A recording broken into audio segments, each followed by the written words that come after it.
This junk removal business is $30,000 on a credit card. Yeah, we're maxed out. Credit card is maxed out, $30,000. We have zero money in the bank. They have hundreds of thousands of dollars worth of debt. 115,000. 115,000 of the dumpsters. And this truck right here, we owe about 115. And then the other one's 130. And they haven't paid themselves as owners for several months. Me and my wife do all the work. We just work every day. Since February, both of us haven't been taking a paycheck. And yet the business right now is probably gonna do 150, max 200,000 annual revenue, and most of that just going to payments. So I took her a retirement in 2020, and then she helped me out by leaving her job. She had a really good job. She left her job to help me. Like, I honestly don't know if having the business is necessarily the right move. At the other end of it too, I felt like I'm too far into this to like quit. It's very rare that I tell someone to close their business down, but this might be one of those times.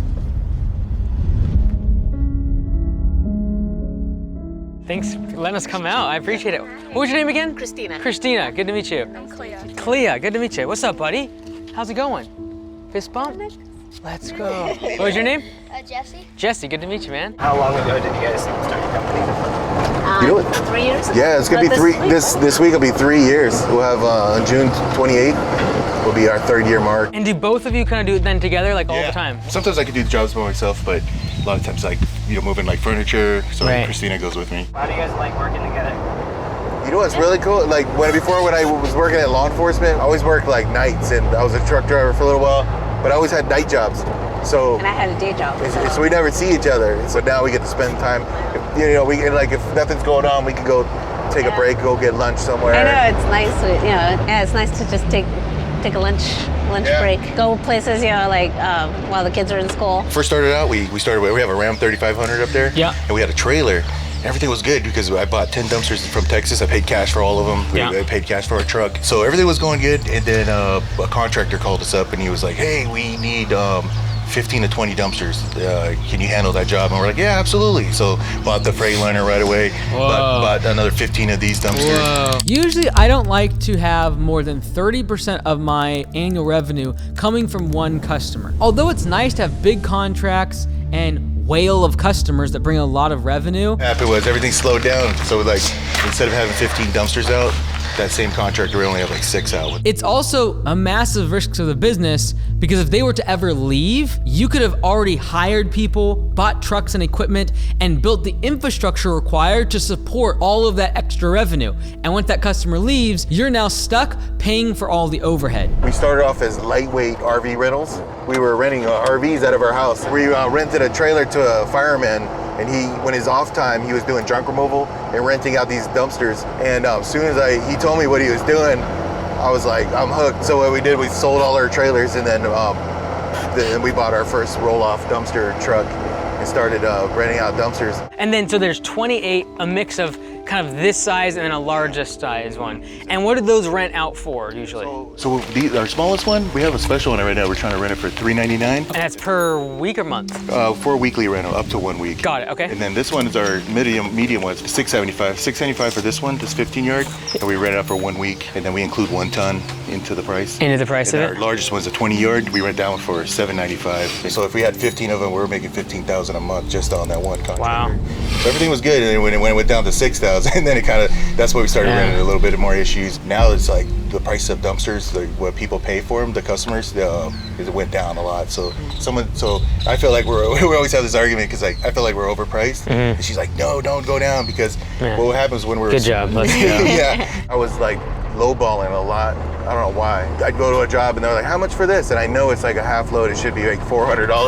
And I'll be like, $300. And then they'll say $200. And I'm like, okay, let's do it. And then she's going with me to do the job, and she's like, I'm mad because it's hot and we did all this work and just to get to break even, with the dump fees. It's like, what? Like, I could have been doing something else, And then right now, are these all financed, the ones that you've purchased? Yeah, actually, we did finance these ones, right? I think her dad actually helped us out. Okay.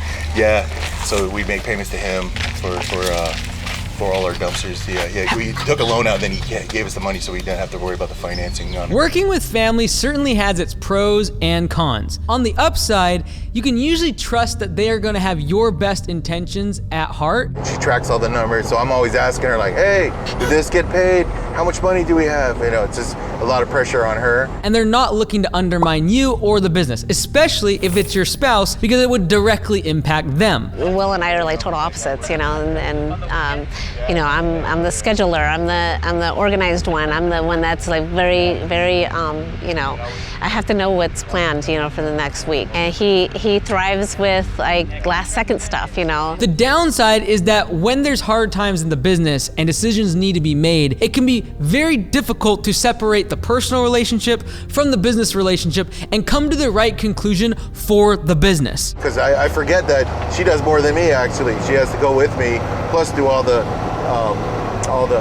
you know, administrative stuff. So she's got like 3 jobs and a mom and cooking dinner and all I this. have a lot of hats. Yeah. So she's up to like 12 midnight every night doing stuff, and then me barking stuff at her like, hey, what happened with this? This sort of murky relationship can also lead to a lot of conflict simply because disagreeing at business now all of a sudden turns into disagreeing in the personal relationship. I think you have to realize that, you know, you're 2 different people. It's just like working with a coworker, you know, that has a different style. You have to acknowledge that they have a different style, and you try to find a middle ground, you know, and try to work together, you know. One way to increase the odds of a family dynamic working inside of a business is to have clear roles and responsibilities so everyone knows what the other person is responsible for and supposed to be doing. That way it's less frequently going to be stepping on each other's toes or assuming that they're doing nothing when in reality they're doing a lot of things behind the scenes that you don't know about. For these, what's an average one of these cost? So we bought all these dumpsters in Pennsylvania, so we had to have them shipped out here. Okay. So total price with everything out the door per dumpster is like $8,000. So you can, as long as they're out, you can make pretty good on them. Yeah. So that's our biggest problem is I feel like we probably bought too many dumpsters too fast. So out of the 28 that you currently have, how many are out right now? Probably what, 7? Yeah, about 7. And where are the rest of them? So all these are at our yard. So we have like another 15 just sitting there. Wow. You know, just getting a suntan. Mercy. Sitting there, yeah. And then, you know, she left her job just to support me and help me with this, and then it's like, you know, I feel like that's pretty horrible for me to like pull her away from her job and then start this adventure, and then I felt like at the other end of it too, I felt like I'm too far into this to like quit. You know, I can't go get another job. So right now, in terms of the debt, if you kind of break it down by truck and then the dumpsters, so what's that kind of look like for the Freightliner, the Isuzu, and then the dumpsters? Yeah, so the dumpsters, how much are we on that? Dumpsters about, yeah. 115,000. 115,000 on the dumpsters. And this truck right here, we owe about 115. On the Isuzu? Yes, and then the other one's 130. Okay, so all in we're at 350, 360. And the dumpster loans, are those monthly payments or is it just kind of like, Monthly. Okay, so what's our payment total, like, for all the debt? About 9,000. Well, and that's the other problem. I didn't realize, I saw another video someone put out and they were like, you shouldn't have more than 15% going to one customer. Right. But they're probably 90%, you know. Of the dumpsters. Yeah, we're pretty much feel like we're just working for them. That's worse than I thought. All this revenue being concentrated on one customer, what happens if they leave? The business would literally have almost no revenue. We're kind of thinking that like maybe selling our dumpster, selling the Freightliner, using the trailer, and then just sticking to these size. sticking to these. So if we sold the, say, 20 or so that were the 15 and the 20 yarders, would that pay off the 115? Oh yeah. So on that Freightliner, we still owe 115, right? I think 129. 130, yeah. 130? And the thing's awesome. The only problem is like okay, if I want to get some tires on it, I can't just go to the tire shop No. to call like. And then we only have one Freightliner in San Diego. Really? And those guys are so busy that if I drop this thing off for service, I would never see it again. Like literally be there 2 months. You know. Wow. Just I feel like this truck is like tied to our house, and if I can't make the payment, our house is gonna get taken away. Because we, when we bought this truck, I had a like co-sign for the business on this truck, and yeah, so it always like makes me feel sad. You know, like I'm like, man, if I couldn't make the payments on this truck, and then these guys would be like forced out of a house and my kids and everything, and so like I always just felt like really. You know, just really bad about that. Because like right now, if we were able to just cut, say, $6,000 a month out in payments, the debt payments, and then the insurance, that is literally 6 times, that's like 30% of our revenue right now. Is basically going out the door to just that one part we could cut out.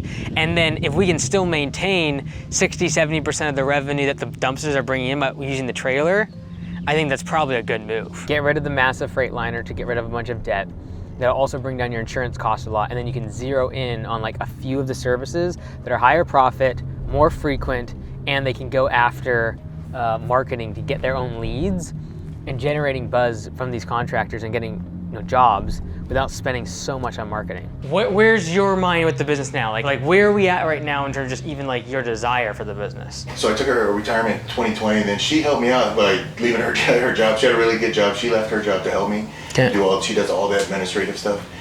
And then we started thinking like, we weren't sure like where the business was gonna lead us, but I just needed a job, something to do. I'm a disabled veteran, 100% disabled through the VA, and I work for immigration, so I took an early retirement. So that's what's floating us by right now. I've always been that type of person where I just, I don't know, it's weird. I'll jump into things like law enforcement, I went to a bunch of academies and stuff, and I ended up leaving those jobs because it wasn't like the job or getting the job or dealing with inmates or the scary part of the job that was stressful. It was like weird things like having a supervisor over me would like give me high stress. I wanted to get your perspective on serving in the military, accruing some injuries and some PTSD. Oh yeah, I was dealing with that for a long time, and then finally, like, I couldn't hang with that job anymore. And then when I got diagnosed with PTSD,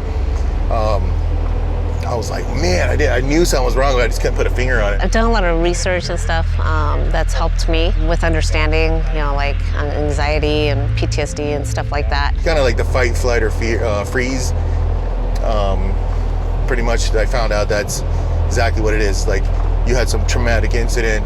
I had a bunch of those in the military where someone got killed. A person that has different types of traumas will react differently to stress, to just life challenges, You just carry that into your daily life. So if you might have triggers. I had a lot of triggers where like I might see somebody like walking across the road right now and think they want to fight the guy just because he's walking up to my car and he just wants to get over the road. I think he's trying to attack me. Yeah, 'cause sometimes I tend to like say I'm stressed and I'm dealing with a lot of things, and so I'm acting normal, my normal, and I'm reacting how I react when I'm stressed, but that might trigger him, So I have to understand, like, hey, okay, I gotta slow it down and and really and not try not to trigger him, Because I think people with PTSD, and they have different severity levels.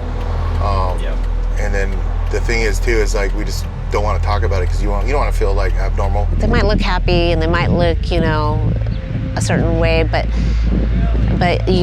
what's underneath. You know that they have some kind of trauma, they're hurting, or and just to know like how to talk to them or like what to say or not say, is really helpful. You're gonna have conflict, and you're not even gonna understand like where it's coming from or what's causing it, Yeah, just understanding like what the trauma is and what results from that, Kind of like if your body's reacting to something, kind of take it easy.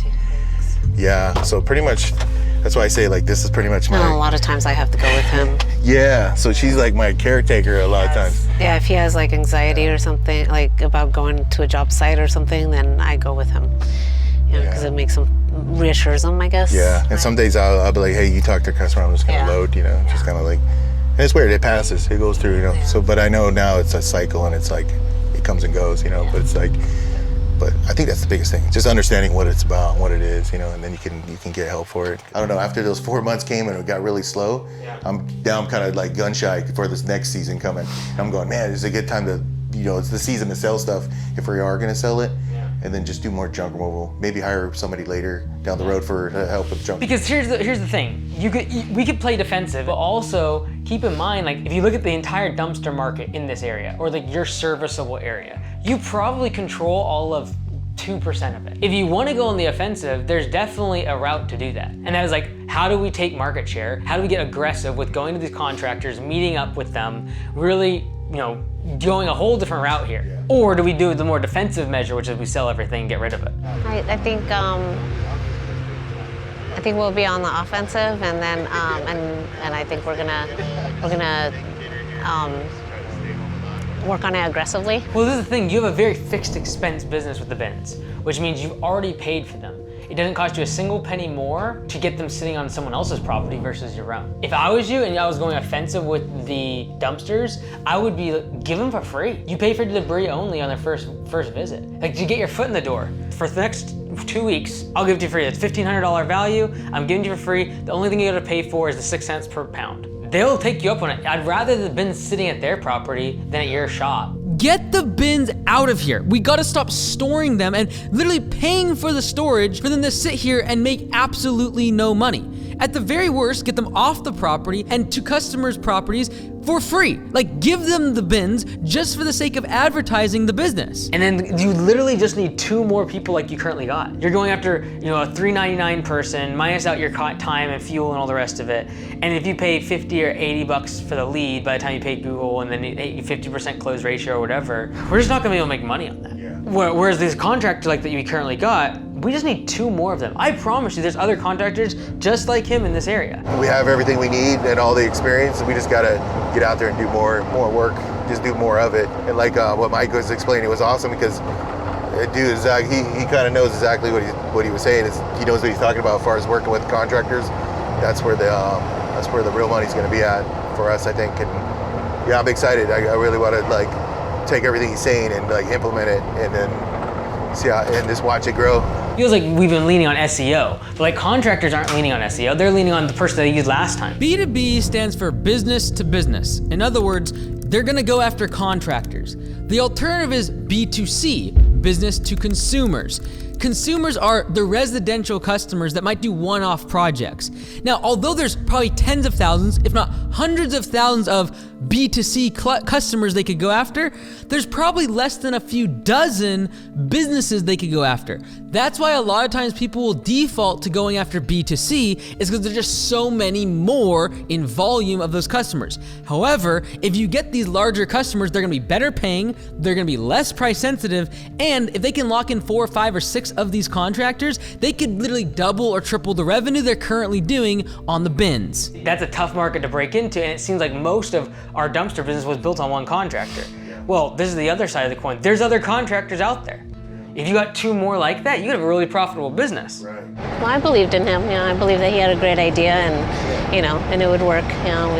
We'd figure it out. And then the other part is just knowing that we have something really good, and we just need to tweak something, but not knowing what to tweak. I almost would say for a month, I would try really hard. If your heart's in it. I don't know where that's the biggest part I don't know here, is do you want to push? Yeah, I definitely do. And I think our biggest problem was just getting leads. We've been struggling with that for 3 years. If you're running ads on Google, you're gonna get a whole bunch of people that are looking for a weekend project, they're cleaning up their yard, all that garbage. Yeah. This is a business to business, and your best customer is a business person. Yeah. All right, these are the people who are gonna be having them consistently, they're gonna have multiple of them, they don't care about the price, and you picking it up on time, they were willing to pay twice as much because they gotta get to the next job. Exactly. And they don't look like an idiot in front of their customer because you're blocking their driveway. He actually said it, and then he really believed in, after he heard her story, he kind of can tell that that's something we really need to do.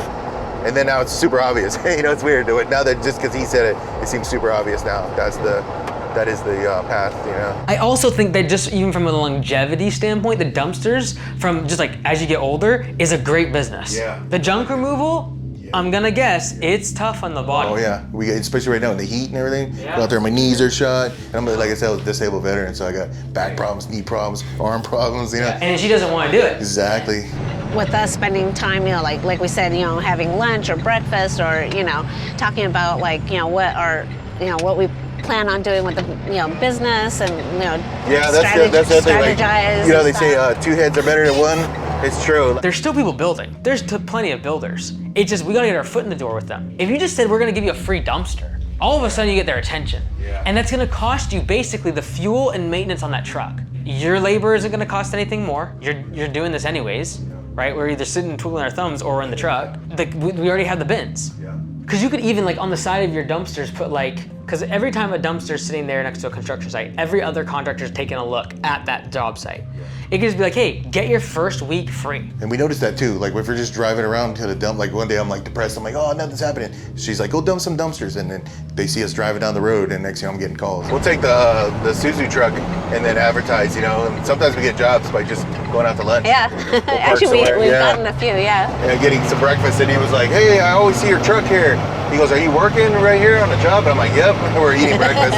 He goes, well, when you get a time, come over here. So he walked over there, Yeah. got a job, and then he's just like 2 or 3 more times. Like literally, you could just have it on your website, you can be like, show your contractor's license, get a free week.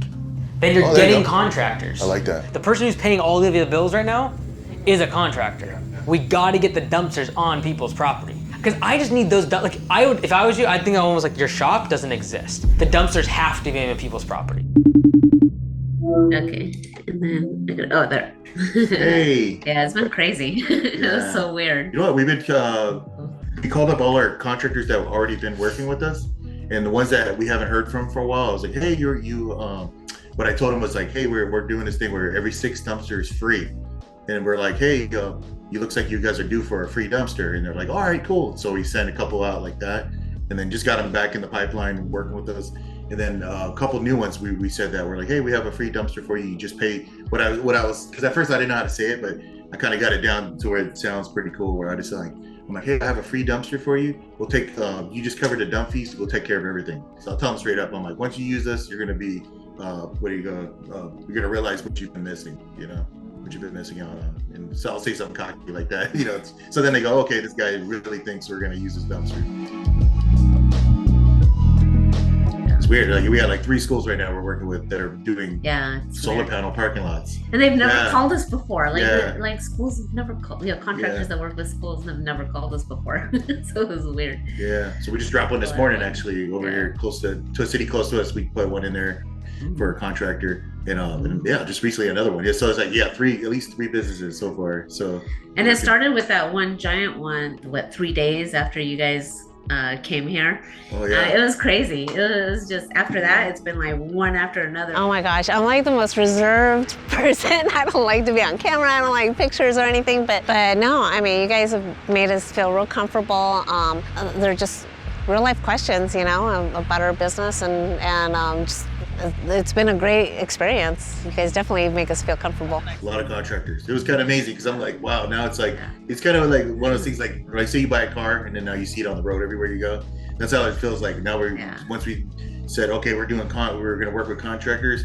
Now all this contract work is just flowing in. It's crazy. Yeah, it's been amazing, man. I wrote some numbers down. We went from like having we're working with 4 to 5 contractors. Now we're at 10 contractors within the 3 weeks, and then we have 2 potential contractors that were going to work with us that we offered free dumpsters, you know, for their first one, and they're going to take us up on it pretty soon. And I'm like, man, it's just been like stacking. I could see it like building and growing like pretty rapidly. So they, you know, and then we're working with this guy right now, another contractor, and we already dropped off 4 dumpsters already. Yeah, 4 dumpsters. And they're just texting us like all day. Like they can text us any moment, say, we need another one, and I'll just shoot right over in 10 minutes. Take it to the dump, drop it back off.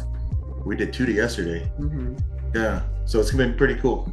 Well, and I think having a third party come in and give their opinion and see from the outside in, you know, I think that was helpful. Hone in on what we need to focus on, and like really, you know, and then with the roles, for these new jobs or businesses. Yeah. And then as far as like roles, that's like, actually a contractor. Yeah, he's like, we'll talk to him later. Yeah, I don't know. Yeah, I think no, seriously, like I think also too is just identifying the opportunities that we didn't see. We kind of like didn't see the opportunity there because I totally was like geared toward going toward junk removal. I don't know why I went astray. We were always strong in dumpster rentals, and I was more about dumpsters. So we could, you know. I don't know. After the show, it was kind of like, to me, it was like clear. It was like, oh man, we're going back to that's like our first love. You know, was the dumpsters, and that's what you know. I don't know why, but I was kind of like going away from that. But yeah, so now I'm just super hyped up and super excited about dumpsters. You know, just I look at it a whole different game now.